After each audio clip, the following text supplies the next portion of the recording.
is not just wonderful. Indonesia is a wonderland. Halo teman-teman, kali ini kelompok 6 S1I akan membawakan materi tentang ejaan Swandi. Saya Yudi Andri Siregar.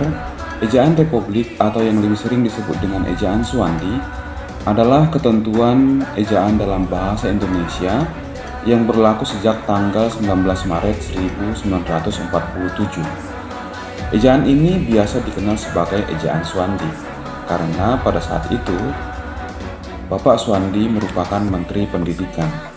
Ejaan Swandi ini menggantikan ejaan sebelumnya, yaitu ejaan Van Ophusen yang berlaku sejak tahun 1901. Saya Permansius Bahagia. Ejaan ini muncul karena di latar belakang adanya keinginan para cendekiawan dan budayawan Indonesia yang hadir dalam Kongres Bahasa Indonesia pertama untuk melepaskan pengaruh kolonial Belanda terhadap bahasa Indonesia.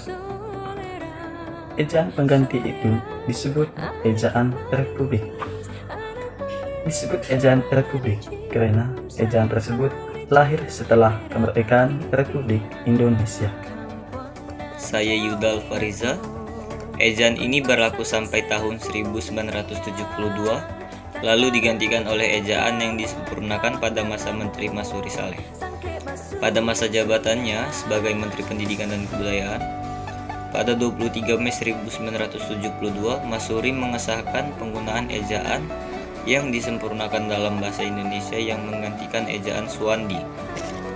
Saya Mutiara ingin memberikan beberapa contoh mengenai ejaan Van Ophusen atau ejaan lama, ejaan Swandi, dan ejaan EYD. Di sini kita ada contoh ejaan Van Ophusen dengan tulisan khusus masih menggunakan OE. Di tengah itu ejaan Swandi sudah menggunakan huruf U, dan di sebelah kanan itu sudah menggunakan huruf K. Contoh selanjutnya ada tulisan maklum. Di ejaan lama masih menggunakan tanda petik, dan di ejaan Swandi dan di ejaan EYD tidak menggunakan lagi tanda petik. Contoh selanjutnya ada di tulisan yakni.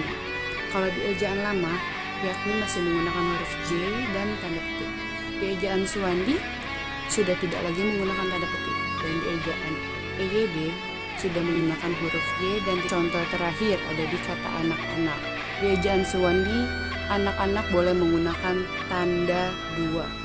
Sedangkan di EYD, anak-anak harus berulang dengan menggunakan tanda straight seperti contoh di atas. Terima kasih, sekian dari kelompok 6. Wassalamualaikum.